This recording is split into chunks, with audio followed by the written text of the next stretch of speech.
여러분 안녕하십니까. 3월 26일 월요일에 MBN 뉴스와이드입니다. 오늘도 소중한 6분의 패널 나오셨습니다. 어서 오십시오. 네, 안녕하십니까. 안녕하세요. 오늘 문재인 대통령은 개헌안을 발의했습니다. 그리고 이명박 전 대통령은 검찰의 옥중 수사를 거부했습니다. 또 안희정 전 지사는 영장실질심사에 나가지 않기로 했다는데요. 안 전 지사는 부하 직원을 아주 끔찍이도 아꼈던가 봅니다. 아가야 이렇게 불렀다네요. 좀 소름 끼치는데 시작합니다. 자, 아가야 호칭까지 하고 안희정 전 지사가 셀프 출석을 했죠, 검찰에. 그래놓고는 이제 영장 심사에는 또 불출석하겠다 그럽니다. 내용을 하나하나 짚어보죠. 영장 심사를 앞두고 또 안희정 전 지사 성추행이 폭로가 됐습니다. 그리고 뭐 성추행한 후에 뭐 아가야라는 호칭도 사용했다는 얘기도 들리고 여러분의 시각을 여쭤보면서 상황을 정리해드리겠습니다. 안희정 영장심사 불출석 그리고 아가야라는 호칭까지 썼다. 안 전 지사는 합의에 의한 관계였음을 강조했습니다. 그리고 영장실질심사에는 또 괜히 나가면은 국민 피로감만 느끼신다 국민들이. 그래서 그냥 얼굴을 안 보이겠다. 국민에게 참회의 뜻으로 소명할 수 있는 권리를 포기하겠다. 이런 뜻으로 영장심사에 나가지 않겠다는 겁니다. 구속 전 피의자 신문 불출석. 김지은과 함께하는 사람들에서 또 제보를 공개했는데요. A씨는 함께 탄 엘리베이터에서 예쁘다며 끌어당기고 아가야라는 호칭도 사용했습니다.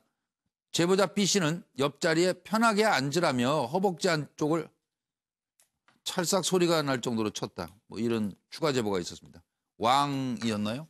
왕도 왕 나름이겠습니다만 들어보시겠습니다.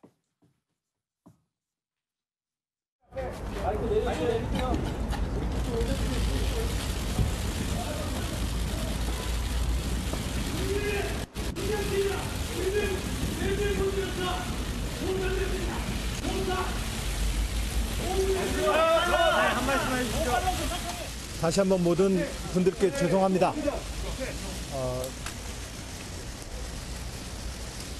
합의에 의한 관계였다고 생각했습니다. 하지만 고소인들께서 그런 것이 아니었다고 하십니다. 사과드립니다. 검찰 조사를 성실히 받겠습니다.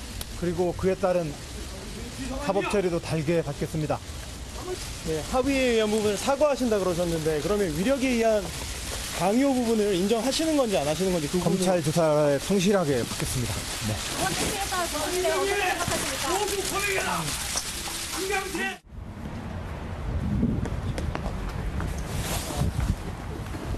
성실히 조사에 임했습니다. 네, 그 말씀만 드리겠습니다. 강요에 의한 성폭행이라는 부분 인정하셨습니까? 위력이 없었다는 점 충분히 소명하셨나요? 성실히 조사에 응했습니다. 네. 다른 피해 주장에 대한 입장은 밝히실 계획이 있으신가요? 감사합니다. 이 문제는 김광덕 전 부장 준비되셨나요? 예. 그 성추행을 한 후에 그 엘리베이터에서 성추행을 했다는 거죠. 예. 그 위에 뭐 텔레그램 같은 데로도 문자도 보내고 하는데 그래서 아가야라고 하는 호칭을 썼다고 하는데 사실 그 전에 성폭행 그 건이 2건이 나왔습니다만 이번 건도 상당히 한 충격을 주고 있습니다. 그런데 이걸 보면서 그 안희정 지사가 참 우리가 이제 충격과 분노감을 느꼈는데 그동안 이 지사를 하면서 이러한 것에 대해서 진짜 착각에는 커트라인이 없다. 하여튼 이런 행태를 보인 거 아닌가. 예. 두 가지 점에서 착각을 한 건데 그 상대 그 여성이 굉장히 불쾌하고 싫어했음에도 불구하고 그걸 혹시 호의를 갖는 거 아니라고 착각을 했을 가능성이 있다는 거고. 그리고 또 하나는 본인이 충남의 지사 국민들에게 봉사하는 진짜 봉사하는 서번트가 돼야 되는데 거기서 과거에 어떤 봉건 시대 같은 제후 같은 자기가 그런 사람이 아닌가라고 하는 착각을 했을 가능성이 있다 이렇게 생각이 됩니다. 네, 최진영 변호사님은 어떤 생각이세요? 한마디로 키워드로 골격형 나르시스트. 예. 굉장히 본인의 어떤 지위에 대해서 굉장히 나르시즘에 빠진 것 같습니다. 완전 그런데 취해 있던 거죠. 그렇죠. 도취해 있는데 앞에 그냥 있는 것이 아니고 그냥 로맨틱한 나르시스트가 아니고 권력형 나르시스트라는 것이죠. 예. 무슨 말씀이냐면은 지금 첫 번째 피해자 누군지 이름은 말씀하지 않겠습니다. 예. 그 피해자에 대한 관계에서도 남녀 간의 애정 관계다라고 얘기를 했었는데 예. 이 두 번째 거기에서는 괴념치 말거라라고 했지 않습니까? 말 거라. 우리가 그 국어 시간에 배웠던 헤라체 아닙니까? 뭐 해라. 윗사람이 아랫사람한테 지시하는 것이 이른바 헤라체로서 하지 말거라인 것인데 여기 아가야 같은 경우에는 보통 어떤 때 했습니까? 우리 시아버지가 이쁜 들어온 이쁜 신부한테 새 애기한테 쓰는 거 아닙니까? 예. 그 또한 권력 관계인 것이고 더불어서 우리가 우리가 얼마 안 되는데 아가야라고 쓰는 것이 예전에 그 파리의 연인이라고 하는 그 드라마에서 박신양 씨가 김정은 씨한테 연인 관계에 썼는데 이분이 이 세 번째 피해자에 대해서도 이 안희정 전 지사가 연인 관계였다라고 하면은 제가 이해를 하겠습니다. 그렇지 않고 그냥 이 부분에 대해서 해명이 없다고 하면은 그것이야말로 말 그대로 권력형 관계가 아닌가라고 추단할 수밖에 없는 언어가 아닌가 싶습니다. 예, 하여튼 심리 분석이 좀 필요해요. 노영 변호사님. 네. 저 하시기 전에 제가 정치과 전문의 얘기 저희 인터뷰한 거 잠깐 들어보시고 하실래요? 네. 최명기 정치과 전문의 얘기 좀 잠깐 들어보시죠.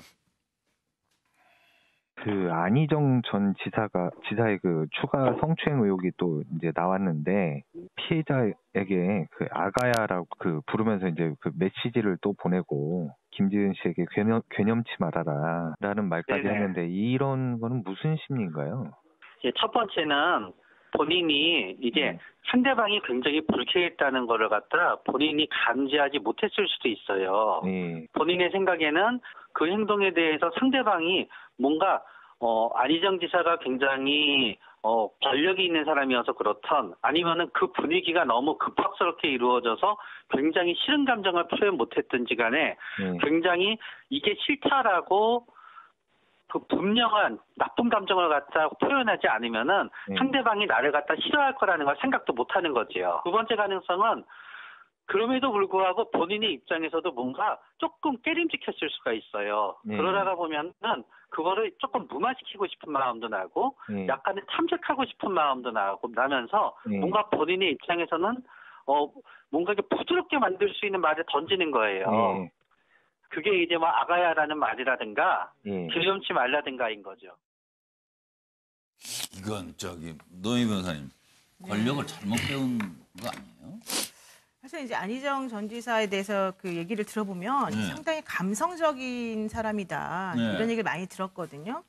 근데 아마도 이제 그 여성들에 대해서 좀 잘못된 관념이나 가치관을 가지고 있는 것 같은데 지금 저는 이분이 하는 여러 가지 얘기를 들어보면 수직적 상하관계 속에서 여성을 대하는 식의 행동이다라고 생각을 합니다. 왜냐하면 그 자신이 그 같이 일하던 여자분에게 뭐 아가야라고 하고 지난번에도 뭐 이렇게 말하는 투 자체가 일단 기본적으로는 본인이 항상 그 위에 있고 그 상대방 여성은 조금 아래쪽에 있어서 자기가 뭔가 귀여워해줘야 되는 대상 이런 그리고 식으로 뭐 선택됐다는 식으로. 예, 그런 식으로 얘기를 하는 아무한테나 건지. 아가야는 또 안 했더라고요 또. 예, 저는 사실은 그런 부분들이 너무 조금 실망감이 너무 크고 사실 처음에는 이렇게까지 이런 건이 많이 나올 줄 몰랐어요. 예. 근데 이렇게 많이 화수분처럼 정말 계속 나오는 것을 보니까 계속 추락하는 것에는 날개가 없다. 이문열 씨의 소설 그러니까. 그게 좀 생각이 납니다. 예. 양 박사님. 예, 뭐 영장실질심사에서 국민에게 참여의 뜻으로 소명할 권리를 포기하겠다고 이야기를 했습니다. 예.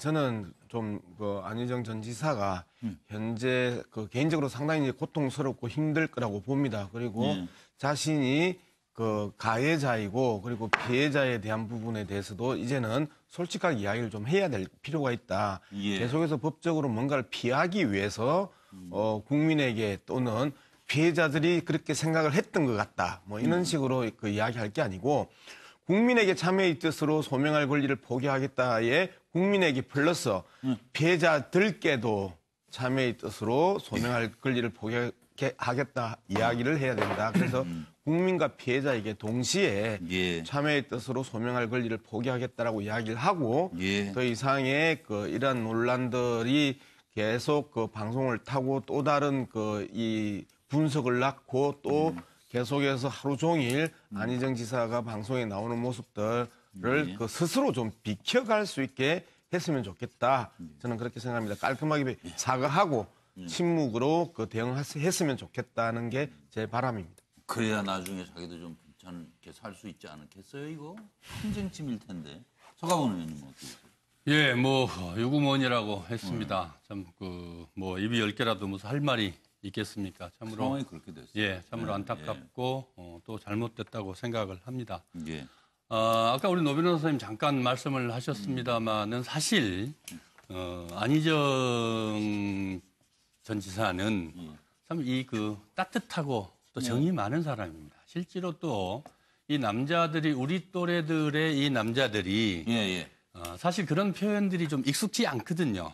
근데 안희정 전 지사는 표현을 잘하고 또 실제로 또 이 감성적이면서도 따뜻해요. 예, 아주 대단히 그런 것들이 선거 때에도 아마 불안관을 통해서도 많은 여성분들에게 전달됐을 거라고 생각을 합니다. 많은 지지를 그런데 받았고. 그래서 실제로 그랬는데 이게 이제 뭐 지금에 와서 이걸 하나하나를 얘기를 하는 건 적절치는 않고 본인이 이제 본인은 합의한 거라고 생각을 했다라고 하는데 무슨 뭐 그게 그런 말들이 필요하겠습니까만은 그렇습니다.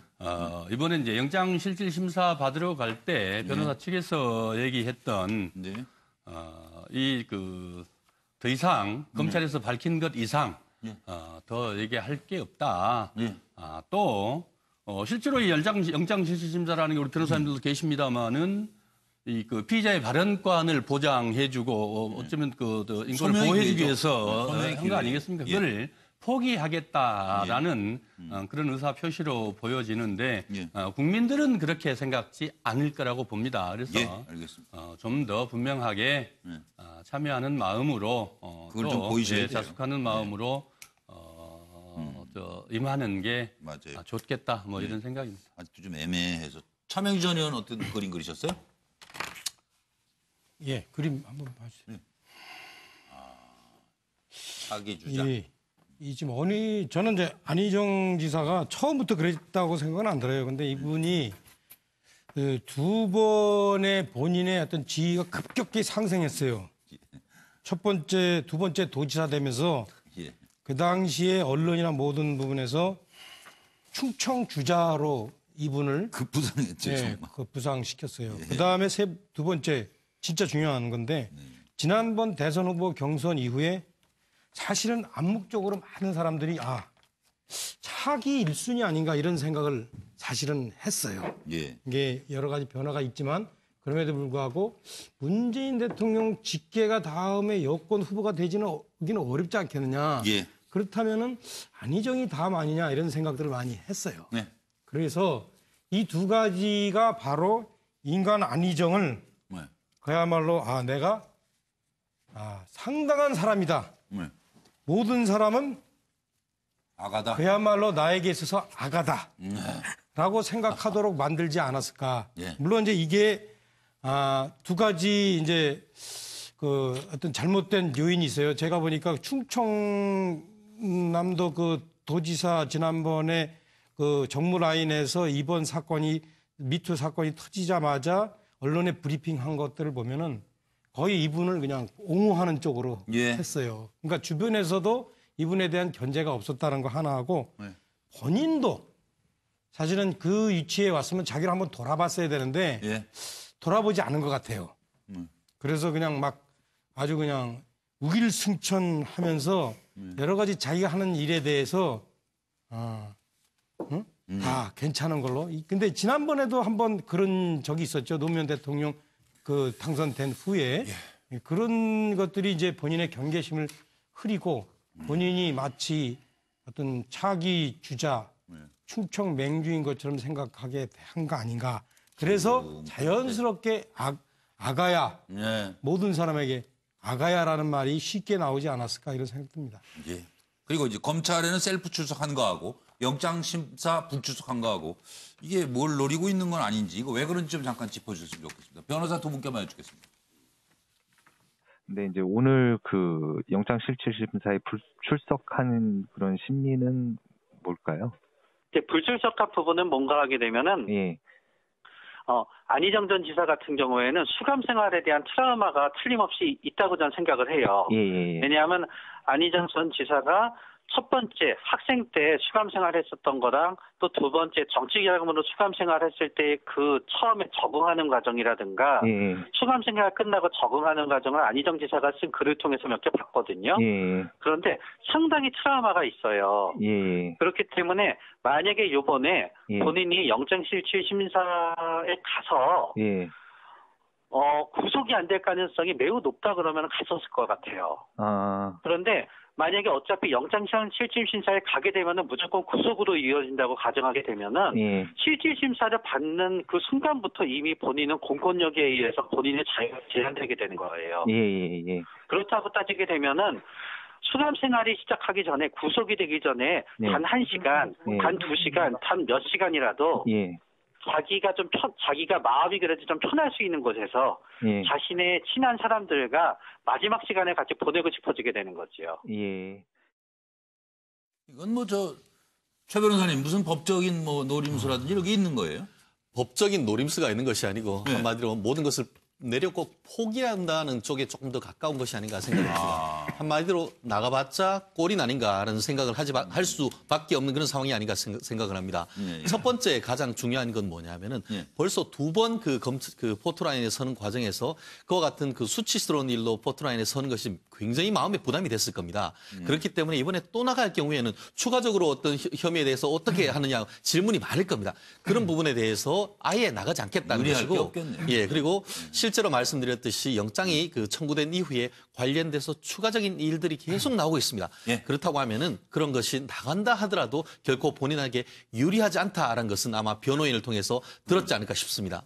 그럼 노영희 변호사님으로 가야 되는데 왜 여기 두 분이 간단하게 얘기하고 제목만 일단 저는 최근에 이명박 전 대통령한테 배운 것 같아요. 이거는 영장실질심사에 안 간 거는 이제 고위 인사들이 안 간 게 사례가 참 많지는 않은데 그렇게 했는데 그러면 그 MB와 공통점이 뭐냐면 어차피 가봐야 구속이다라고 하는 심리, 포기의 심리가 있었고 또 차이점이라 말한다면 나가서 말해봐야 마음이 창피스럽고 그다음에 어차피 유구무원 할 말이 없기 때문에 그런 것이다 이렇게 봅니다. 자, 그럼 이제 노영희 변호사님의 해석을 듣겠습니다.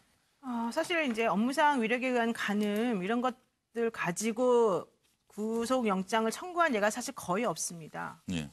그 얘기는 무슨 얘기냐면은 그만큼 입증이 어렵고 유죄로 인정되기 어렵다는 뜻인데요.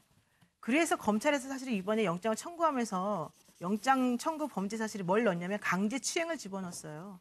강제추행이라고 하는 것은 폭행하고 협박이 수반돼야 되는 내용인데 원래 안희정 전 지사를 고소했던 김지은 씨는 강제추행이라고 하는 거를 고소 내용으로 포함시키지 않았었거든요. 그 얘기는 무슨 얘기냐면 검찰에서도 이 사건을 그냥 업무상 위력에 의한 간음이나 피고용인 혹은 피감독자에 대한 건이라고만 보게 되면 혹시라도 영장이 발부 안 될 것을 고려해서 강제추행이라고 하는 걸 넣었다는 뜻이고 그와 관련해서 입증이 충분하다는 자신감이 있었다는 얘기고 그걸 본 변호사나 그걸 본 안희정 전 지사 입장에서는 어차피 나가봤자 이거는 창피만 당하고 결국 발부될 것이다라는 생각을 했다는 거죠. 그러니까 결론은 버킨 겁니다. 결론은 버킨 거. 네, 알겠습니다. 그리고 넘어가려고 했더니 차 의원은 뭘 그리셨는지 그림 잠깐 보고 가겠습니다. 저는 정치적으로 해석해 드릴게요. 제가 볼 때는 이제 일단 안희정 지사는 이 사안은 법적으로 다툴 만한 소지가 있는 거다라고 생각하는 것 같아요. 그러면 장기적으로 볼 때 법적으로 다투어서 본인에게 어떤 일정한 부분, 많은 부분 혐의가 벗겨진다고 생각하면 현재에서는 여러 가지 자기가 몰리고 있지만 향후 어떤 정치적 상황이 안희정 지사는 본인에게 불리하지 않을 거라 이렇게 생각을 하고 그때 본인이 나설 그런 시기를 기다리기 위해서 일단 제가 볼 때는 현재 당장은 그러니까 언론에 이렇게 특별하게 노출되거나 어떤 그러니까 간단히 얘기하면 숨어 있다가 때 되면 다시 나오겠다 그런 저희가 있다는 얘기 아니에요 지금. 근데 이거를 그렇게 정치적으로 해석하는 거 보면 확실히 정치인이시네요. 이 상황이 아니 한번 생각해보세요. 제가 만약에 안희정 지사였다면 저는 솔직히 지금 멘붕일 것 같아요. 아니 그렇죠 지금. 근데 지금 저기 검찰에 이렇게 들어갔다 나왔다 하면서 그 또박또박 언론에다 얘기하는 거 이렇게 이제 보면서 그번 보면서 아까 저기 뭐 안희정 좀 그런 지사에 생각, 대해서 어떤 분들이 상당히 정서가 풍부하다고 그랬는데 하여튼 또 다른 분 걸고 넘어가지 마시고 다른 지금 시작- 측면에서 상당히 저 사람 참 대단하게 얘기 상당히 당당하구나 저는 그런 생각 들었어요. 그래서 상당히 본인이 나름대로 정치적 일정에 의해서 움직인다. 저는 이렇게 생각됩니다. 차명진 전 의원도 정치하셨으니까 얘기지만 서가 뭐 의원도 나와 계시고 그런데 저도 한번 국민을 뭐 가벼이 보지 마세요. 국민들이 다 판단해요. 그렇죠? 예. 네, 하세요. 예.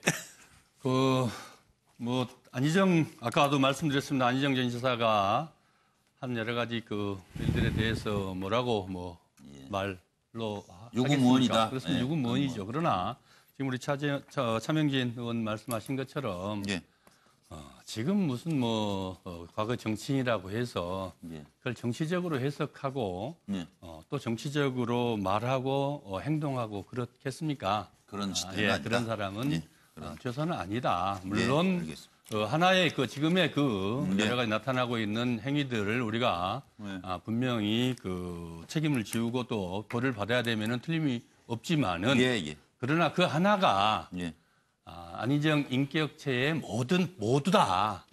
이렇게 보는 것은 조심스럽다. 우리가 비단 안희정뿐만 아니라 누구에게도 그거는 조심스러울 필요가 있다. 그렇게 생각합니다. 그래서 행동 하나, 말 하나가 참으로 쉽지 않은 것이죠. 근데 딱 말 한마디로 지금 한국당하고 경찰의 충돌이 이거 심상치 않아요. 점입 가격입니다.